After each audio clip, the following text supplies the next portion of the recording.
জুলাই অভ্যুত্থানের প্রথম শহীদ আবু সাইদ হত্যা মামলার আনুষ্ঠানিক অভিযোগ ট্রাইব্যুনালে দাখিল। রোকেয়া বিশ্ববিদ্যালয়ের সাবেক প্রক্টর সহ আসামি ৩০। কুমিল্লায় ধর্ষণের ঘটনায় পরকীয়া প্রমাণ পায়নি পুলিশ। ভুক্তভোগীকে উত্ত্যক্ত করত দুই ভাই ফজর ও শাহপরান। বড় ভাইকে ঘায়েলে নেওয়া হয় রাজনৈতিক প্রতিপক্ষের সহায়তা।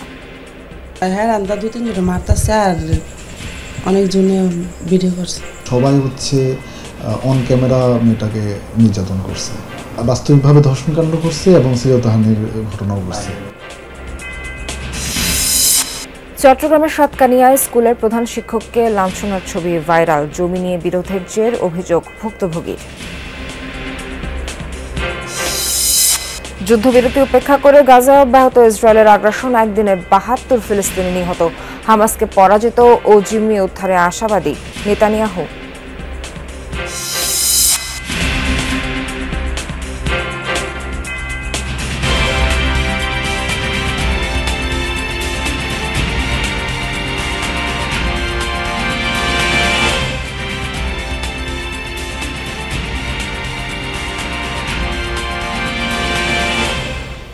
আবারও আমন্ত্রণ যমুনা নিউজ, আপনাদের সঙ্গে আছে আমি নাবিলা সোহর। এতক্ষণ শিরোনাম দেখছিলেন, যাচ্ছি বিস্তারিত খবরে। ট্রাইব্যুনাল ২-এ জুলাই অভ্যুত্থানে প্রথম শহীদ আবু সাইদ হত্যা মামলার আনুষ্ঠানিক অভিযোগ দাখিল করেছে প্রসিকিউশন। রোকেয়া বিশ্ববিদ্যালয়ের সাবেক প্রক্টর সহ আসামি ৩০ জন। এর আগে আবু সাইদ হত্যার বিচার চেয়ে তার পরিবার গত ১৩ জানুয়ারি আন্তর্জাতিক অপরাধ ট্রাইব্যুনালে আনুষ্ঠানিক অভিযোগ দেয়। সেই মামলার তদন্ত শেষ করেছে তদন্ত সংস্থা। প্রতিবেদন হাতে পায় প্রসিকিউশন।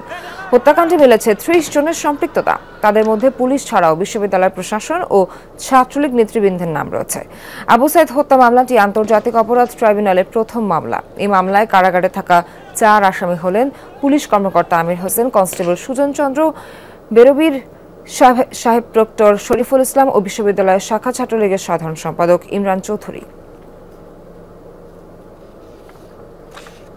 এই বিষয়ে বিস্তারিত জানাতে আন্তর্জাতিক অপরাধ ট্রাইব্যুনাল থেকে যুক্ত হচ্ছেন সহকর্মী লাভলি বিথি। বিথি, অভিযোগে কোন কোন বিষয় তুলে ধরা হয়েছে, কি কি আপনি জানতে পারলেন, বিস্তারিত জানাবেন। সুহার, আজকে আনুষ্ঠানিকভাবে আবু সাইদ মামলার অভিযোগপত্র জমা দেওয়া হয়েছে এবং ইতিমধ্যে আপনি জানিয়েছেন যে ৩০ জন আসামি অভিযুক্তের মধ্যে ৪ জন কারাগারে আছেন। বাকি যে ২৬ জন আছে, অর্থাৎ আজকে অভিযোগপত্র জমা দেওয়ার পর যে আনুষ্ঠানিকতা আছে সেটি আমি জানাই যে সেটি বিচারপতি নজরুল ইসলাম চৌধুরীর ট্রাইব্যুনাল ২-এ এই উত্থাপন করা হবে এবং এই অভিযোগপত্রটি শোনানো হবে। এবং তারপর হচ্ছে নিয়মানুযায়ী যেটি হয় যে ২৬ জন আছে তাদের বিরুদ্ধে ওয়ারেন্ট জারি করা হবে, তাদেরকে ট্রাইব্যুনাল ২-এ আনার জন্য একটি সময় দেওয়া হবে কয়েকদিনের। এবং তারপর হচ্ছে স্টেট ডিফেন্স নিয়োগ দেওয়া হবে এবং এরপর অভিযোগের শুনানি উত্থাপিত হবে, অভিযোগ গ্রহণ হবে এবং তারপর বিচার কাজ চলবে। আবু সাইদ মামলার গত ২৪ তারিখে অর্থাৎ ২৪ জুন তদন্ত সংস্থা প্রতিবেদন জমা দেয় প্রসিকিউশন এবং সেখানে পাওয়ার পর কিন্তু চিফ প্রসিকিউটর জানিয়েছিলেন যে তদন্ত প্রতিবেদন জমা দেয় সেটি এবং অন্যান্য যে নথিপত্র আছে এবং চিফ প্রসিকিউটর কিন্তু শুরু থেকে কিন্তু জানিয়েছিলেন তাদের হাতে গুরুত্বপূর্ণ কিছু ভিডিও ফুটেজ আছে জুলাই অভ্যুত্থানের। সেই ভিডিও ফুটেজগুলো দেখে, অডিওগুলো দেখে তারা হচ্ছে এই তদন্তগুলো করছেন। এই ক্ষেত্রেও আসলে জুলাই অভ্যুত্থান সম্পৃক্ত যেই ভিডিও ফুটেজ আছে, যেই যে সাক্ষী আছে, যারা আছে, সে সব বিষয়গুলো নিয়ে শুনানি হবে এবং তারপর হচ্ছে বিচার কাজ এভাবে চলবে এবং তারপর যে ৩০ জন অভিযুক্ত আছে বোঝা যাবে যে তাদের মধ্যে আসলে মূল আসামি কতজন আছে অথবা আসামি বাড়বে কি না। সোহার, বিথি, আপনাকে অনেক ধন্যবাদ। একজন নারীকে একা পেয়ে ধর্ষণ করল ফজর আলী। বিষয়টি পরকীয়া সাজিয়ে ভুক্তভোগীর ওপর অমানবিক নির্যাতন করালো ফজর আলীর ছোট ভাই। এটি কুমিল্লার মুরাদনগরের আলোচিত ধর্ষণের ঘটনা। তদন্তকারীরা বলছেন এখানে পরকীয়ার কোনো সম্পর্ক নেই। ভুক্তভোগী ও তদন্তকারীদের সাথে কথা বলে জানা গেছে ধর্ষণে অভিযুক্ত ফজর আলীকে শায়েস্তা করতে নৃশংস নির্যাতনের পরিকল্পনা করেন তারই ছোট ভাই শাহপরান। নির্যাতনের নেতৃত্ব দেয় স্থানীয় ছাত্রলীগ নেতা সুমন ও তার বড় ভাই আবুল কালাম। কুমিল্লার মুরাদনগরে সেদিন আসলে কি ঘটেছিল, খোকন চৌধুরীকে সাথে নিয়ে দেখুন মনিরুল ইসলামের রিপোর্ট। ক্যামেরায় ছিলেন শাহিন আলম। ২৬ জুন বৃহস্পতিবার রাতে কুমিল্লার মুরাদনগরের বাহিরপুরে যে ঘরটি বা যে বাড়িটিকে একটি ঘটনাকে কেন্দ্র করে সারা বাংলাদেশে তোলপাড় চলছে, যে ধর্ষণের ঘটনাকে কেন্দ্র করে, সেইখানে আমি এখন এসেছি। যে নারীটি একটা দীর্ঘ বাজে অভিজ্ঞতার মধ্যে দিয়ে গেছে, তার সাথে কি ঘটেছিল সেটা জানার চেষ্টা করব, সরাসরি কথা বলবো তার সাথে। একটু জেনে আসি তার সাথে আসলে কি ঘটেছিল। ভুক্তভোগী নারী জানান, ঘটনার দিন তার বাবা মা পাশের একটি অনুষ্ঠানে গিয়েছিলেন। এই সুযোগে পাওনা টাকা চাওয়ার উছিলায় জোর করে ঘরে ঢুকে সুদের ব্যবসায়ী ফজর আলী, যিনি ভুক্তভোগীর মাকে মাসে 4,000 টাকা লাভে 50,000 টাকা ঋণ দিয়েছিলেন। মিল না দেখে হ্যাঁ ডাকাইতে দরজার খিলিয়া না খুয়ে গেছে। পরে হ্যাঁ আছে মতন হ্যাঁ খিলি দিছে, আমার দেয়নি। পরে আমার সাথে মানে অনেক কথা চড়েছে, কাপড় চোপড় সব কিছু খুলে লিখছে জোর করে খোলার মানে হ্যাঁ মানে হ্যাঁ রে বলতেছি যে এইসব করে দরকার নেই, মানে হ্যাঁ আমার মুখ চাপদা ধরে রাখছে। এর কয়েক মিনিটের মধ্যেই সেই ঘরে ঢুকে যায় অন্তত 15 জন। প্রত্যেকের হাতে ছিল লাঠি, হকি স্টিক। শুরু হয় অকথ্য নির্যাতন। প্রায় আধা ঘন্টা ধরে মারা হয় ভুক্তভোগী নারী ও ধর্ষণে অভিযুক্ত ফজরকে। এমনকি শাবল দিয়েও আঘাত করা হয় তাকে। এ সময় প্রত্যেকে মোবাইলে ভিডিও ধারণ করে ওই নারীর শ্লীলতাহানি করে। ওই যে খিলিটা আছে না, খিলিটা ভাঙ্গা পরে আছে আইসা মানে হ্যাঁ আর সুযোগ দেয়নি, হ্যাঁও দেয় নাই আমারও দেয় নাই, মানে কথা বলার হেতেরে মারছে, আমার মারছে। কতজন আসছিল আপনার ঘরের মধ্যে? আইসে তো হ্যাঁ 27 জন আইসে, 8-10 জন আসছে আপনার ঘরের মধ্যে। এসে ভিডিও করা শুরু করছে, মারধর করা। হ্যাঁ আন্দা 2-3 জন মারতাছে আর অনেক জনে ভিডিও করছে। ঘটনার অনুসন্ধানে জানা যায়, দীর্ঘদিন ধরে ভুক্তভোগী নারীকে উত্ত্যক্ত করত বাহেরচর গ্রামের ফজর আলী ও তার আপন ছোট ভাই শাহপরান। এটা নিয়ে 2 মাস আগে একবার সালিশও হয়। ফজর আলী ওই সালিশে তার ভাই শাহপরানকে মারধর করে। এর কিছুদিন পর ফজর আলী থেকে টাকা ধার নেয় ভুক্তভোগীর মা। টাকা চাইতে ফজর ভুক্তভোগীর বাড়ির আশপাশে গেলেই তাকে ধরে পেটানোর পরিকল্পনা করে শাহপরান। মামলার তদন্তকারীরা জানিয়েছেন, এই পরিকল্পনায় সঙ্গী করা হয় ফজরের পূর্বশত্রু আওয়ামী লীগ নেতা আবুল কালাম এবং তার ভাই ইউনিয়ন ছাত্রলীগ নেতা সুমনকে। এমনকি মারধরের সময় সুমনের বড় ভাই আবুল কালাম নিজেই উপস্থিত ছিলেন। তাদের পরিকল্পনাতেই ভুক্তভোগীর ভিডিও পরকীয়া বলে ফেসবুকে ছড়িয়ে দেওয়া হয়। ঘটনার পর থেকে পলাতক আছে শাহপরান ও আবুল কালাম। ফজর আলীর ছোট ভাই, এই দুজনের মধ্যে আপনাদেরকে উত্ত্যক্ত করছে কে? উত্তরটা মনে করেন এই জামিলাটা সরাইতে বলতে শাহপরানই লোকটি লাগাইছে। শাহপরানকে? ফজর আলীর ভাই, ছোট ভাই। সবশেষ কি এটা নিয়ে কোনো সালিশ হয়েছিল? এটা সালিশ মধ্যে আর মামা টামারা সব আইছিল। কবে আসছিল? আইসে তো বেশি দিন হয়নি, 2-3 মাস। ফজর আলী আবার রাগ দিছিল, কি তাই তার ফা দিছিল, চড়থাপ্পড় দিছিল হে জিদ দে লোকটি লাগাইছে। মামলা হবার পর এর তদন্ত করছে থানা ও জেলা ডিবি পুলিশ। একাধিক কর্মকর্তারা জানিয়েছেন, এখানে পরকীয়ার কোনো প্রমাণ পাওয়া যায়নি। পুলিশ বলছে, সেদিন নারকীয় 2টি ঘটনা ঘটে, একটি ধর্ষণ, অন্যটি পরিকল্পিত নির্যাতন। ভিডিওতে আমরা 4-5 জনকে শনাক্ত করছি, এর মধ্যে 4 জনকে আমরা গ্রেপ্তার করছি যারা মেয়েটার নির্যাতনের সাথে সম্পৃক্ত ছিল। আর মেয়ের ভাষ্যমতে এখানে আরও ছিল যারা ভিডিও করছে। মোটামুটি সবাই হচ্ছে অন ক্যামেরা মেয়েটাকে নির্যাতন করছে। পাশবিক নির্যাতন বলা যায়। জি, পাশবিক নির্যাতন। মানে এটার হয়তো একটা ভিডিও ভাইরাল হয়েছে, কিন্তু আমরা যেসব আসামি গ্রেপ্তার করছি ওই সব আসামি মোবাইলে আমরা আরও ভিডিও পাইছি। জি, বাস্তবিকভাবে ধর্ষণকাণ্ড করছে এবং শ্লীলতাহানির ঘটনাও ঘটছে। কথা হয় ভুক্তভোগীর মায়ের সাথে, যিনি ঘটনার দিন চিৎকার চেঁচামেচি শুনে তার মেয়েকে উদ্ধার করতে আসেন। বলেন, মামলা প্রত্যাহারের প্রশ্নে ওঠে না, ধর্ষক ও নির্যাতকদের বিচার চান তিনি। শান্তি হয়, আমরা শান্তি করে বিচার চাবো না। মামলা তো আর তুলে নেবেন না, না মামলা তো তুলে নেওয়ার কথা আসে না। এদিকে ধর্ষণ মামলার একমাত্র আসামি আটক ফজর আলী কুমিল্লার একটি হাসপাতালে চিকিৎসাধীন। নির্যাতন, শ্লীলতাহানি ও পর্নোগ্রাফির মামলায় আটক 4 জনকে কারাগারে পাঠিয়েছেন আদালত। মনিরুল ইসলাম, যমুনা নিউজ, কুমিল্লা। চট্টগ্রামের সাতকানিয়ায় জমি নিয়ে বিরোধের জেরে এক প্রধান শিক্ষককে দোকানের খুঁটির সাথে বেঁধে প্রকাশ্যে মারধর ও হেনস্থা করা হয়েছে। এ ঘটনার একটি ভিডিও ছড়িয়ে পড়েছে সামাজিক মাধ্যমে। সাতকানিয়ার বাসিন্দা ভুক্তভোগী বান্দরবান সদরের একটি স্কুলের প্রধান শিক্ষক। তিনি জানান, ঘটনাটি শুক্রবার বিকেলের। স্থানীয় শামসুল ইসলামের সাথে জমি নিয়ে বিরোধ ছিল তার। ঘটনার দিন আলোচনার জন্য তাকে ডেকে নিয়ে যায় শামসুল।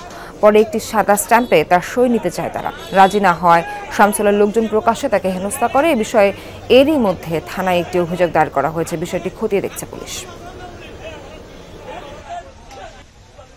ঢাকা শাহজালাল আন্তর্জাতিক বিমানবন্দরে স্ক্যানিংয়ের সময় ব্যাগে গুলির ম্যাগাজিন পাওয়ার ঘটনার ব্যাখ্যা দিয়েছেন অন্তর্বর্তী সরকারের উপদেষ্টা আসিফ মাহমুদ সজীব ভূঁইয়া। রবিবার রাতে ব্যক্তিগত ফেসবুক অ্যাকাউন্টে দেয়া ব্যাখ্যায় তিনি বলেন, প্যাকিং করার সময় অস্ত্রসহ একটি ম্যাগাজিন বাসায় রেখে এলেও ভুলবশত আরেকটি ম্যাগাজিন ব্যাগে থেকে যায়। পরে সেটি তিনি তার ব্যক্তিগত প্রোটোকল কর্মকর্তার কাছে রেখে আসেন। মরক্কোর মারাকেশে অনুষ্ঠেয় ওআইসি ইউথ ক্যাপিটাল ইন্টারন্যাশনাল প্রোগ্রামে অংশ নিতে রোববার ভোরে আসিফ মাহমুদ শাহজালাল আন্তর্জাতিক বিমানবন্দরে দিয়ে দেশ ত্যাগ করেন। ভোরে বিমানবন্দরে স্ক্যানিংয়ের সময় তার ব্যাগে ম্যাগাজিন থাকার বিষয়টি ধরা পড়ে। এনবিআর কর্মকর্তা কর্মচারীদের কমপ্লিট শাটডাউন প্রত্যাহার হওয়ায় আজ থেকে ফের দেশের সব বন্দর ও কাস্টমস হাউসে পুরোদমে শুরু হয়েছে কার্যক্রম।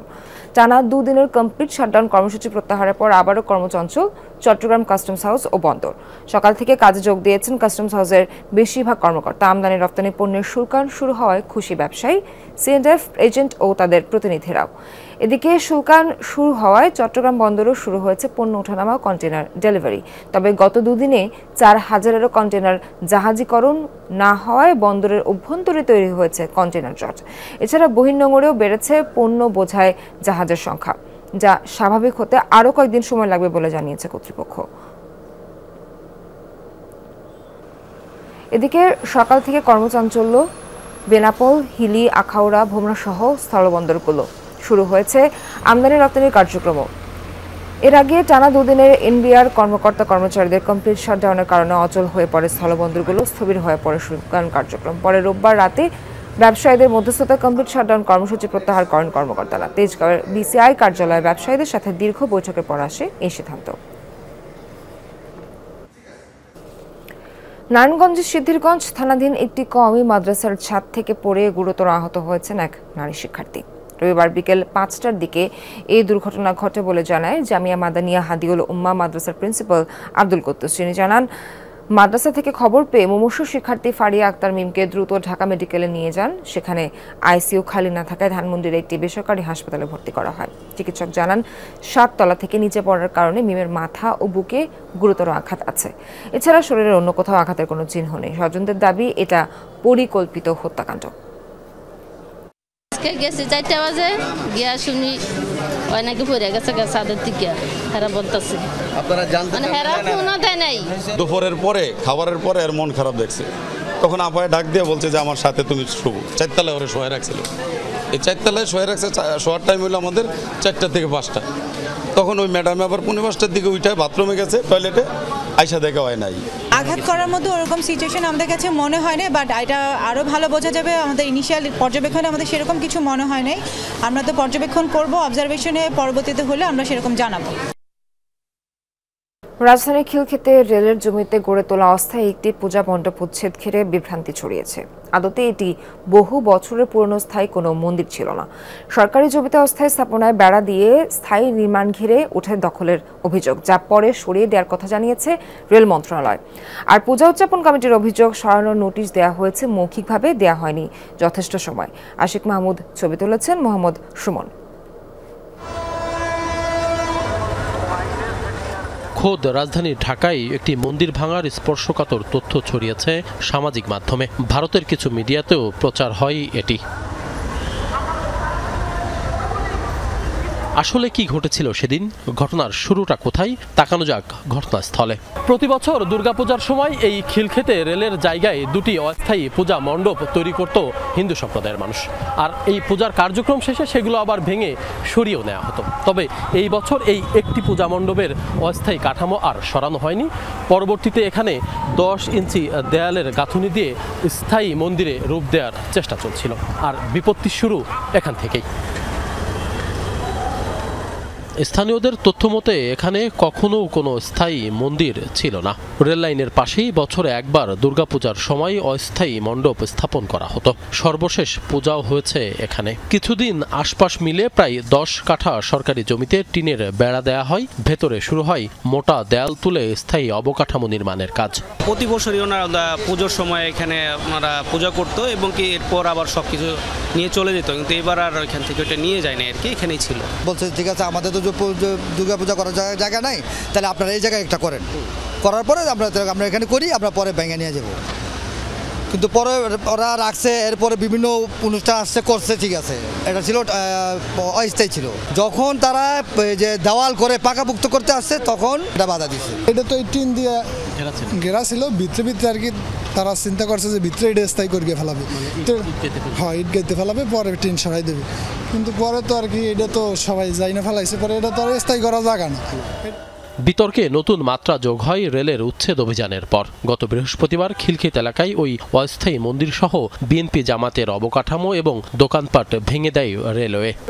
মন্দির ছিল, জামাতের অফিস ছিল, আবার বিএনপির বড় অফিস ছিল, সবই ভেঙে দিচ্ছে। বিএনপির অফিস, জামাতের অফিস, ওখানে মণ্ডপ বলেন আর যাই বলেন অস্থায়ী স্থায়ী ওটাও ভাঙা পড়ছে। আর বাজারের অবস্থা তো দেখতেই, শুধু একটা তো না, বিএনপির অফিস, পার্টির অফিস, যারা দিনমজুরি 10 টাকা কামাই করে বউ বাচ্চা লেখা এখন রিজেক্ট লাত্তি পড়ছে, সবারই ভাঙ্গে আছে। রেলের কয়েক একর জমি উদ্ধারের বিষয়টি ছাপিয়ে মন্দির ভাঙার ইস্যু সামনে আনা হয় সামাজিক মাধ্যমে। ভাঙায় অভিযোগ নেই খিলক্ষেত পূজা উদযাপন কমিটিরও, তবে ক্ষোভ আছে লিখিত নোটিশ ও সময় না দেয়ার। মাঝে মধ্যে বলতো দাদা অমুক দিন ভাঙতে পারে আপনার বাউন্ডারি, রেলের কর্মকর্তারা সে বইছে মৌখিকভাবে, তাই বলে ভাঙলে ভাঙবে, কিন্তু এবারে যে ব্যাপারে ভাঙবে আমরা বুঝতে পারি না। এটা আমার কষ্ট কি, সে ভাঙুক সরকারি জায়গা, কিন্তু আমাকে একটা নোটিশ দিয়ে তো ভাঙবে। মন্ত্রণালয় মণ্ডপের ভেতরে থাকা প্রতিমাগুলোর যথাযোগ্য মর্যাদা নিশ্চিতের কথা জানিয়েছে। পূজা উদযাপন কমিটি বলছে সুযোগ দেওয়া হয়নি প্রতিমা সরানোর। এখানে আমার ছিল একটা কালী প্রতিমার সাথে শিব থেকে শিব, সরস্বতী, কার্তিক, 4টি প্রতিমা ভাঙছে। প্রধান উপদেষ্টা কার্যালয়ের ভেরিফাইড ফেসবুক পেজেও মণ্ডপ ইস্যুতে রেল মন্ত্রণালয়ের বক্তব্য প্রচার করা হয়েছে। বলা হয়েছে সাধারণের সম্পত্তির অবৈধ দখল মুক্ত করার লক্ষ্যে সব করা হয়েছে আইনি প্রক্রিয়া শেষ করে। আশিক মাহমুদ, যমুনা নিউজ, ঢাকা। যুদ্ধবিরতি আলোচনা চললেও এখনও গাজায় আগ্রাসন চালিয়ে যাচ্ছে ইসরায়েল। রোববার হামলায় প্রাণ গেছে আরও 72 ফিলিস্তিনির। এর মধ্যে আবার উত্তর গাজা খালি করার নির্দেশনা দিয়েছে ইসরায়েলি সামরিক বাহিনী। রোববার আইডিএফ এর নতুন ঘোষণায় উপত্যকার উত্তরে হামাস বিরোধী অভিযানের মাত্রা আরও তীব্র হবে বলে জানানো হয়েছে। দক্ষিণে কথিত নিরাপদ ঘোষিত অঞ্চল আল মাওয়াইসির দিকে সরে যেতে বলা হয়েছে। উত্তর গাজার বাসিন্দাদের বাধ্য হয়ে যেভাবে পারছে দক্ষিণের দিকে ছুটছে ফিলিস্তিনিরা। জ্বালানির অভাবে গাড়ি না থাকায় গাধা পিঠে বাক্স প্যাটরা বোঝাই করে কিংবা পায়ে হেঁটে যাচ্ছে মানুষ। গাজাবাসীকে সরে যেতে বলা হলে আশ্রয় শিবির লক্ষ্য করে দক্ষিণাঞ্চলে অব্যাহত আছে হামলা। বন্ধ হয়নি ত্রাণ নিতে যাওয়ার ফিলিস্তিনিদের ওপর গুলিবর্ষণও। ইরানে ইসরায়েলের সফল অভিযান গাজায় জিম্মিদের উদ্ধারের পথ প্রশস্ত করেছে, এমন মন্তব্য করেছেন প্রধানমন্ত্রী বেনিয়ামিন নেতানিয়াহু। রোববার ইসরায়েলের নিরাপত্তা সংস্থা শিন বেইতের কার্যালয়ে দেয়া ভাষণে এই কথা বলেন তিনি। এই সফল অভিযান ইসরায়েলের জন্য অনেক সুযোগ তৈরি করেছে।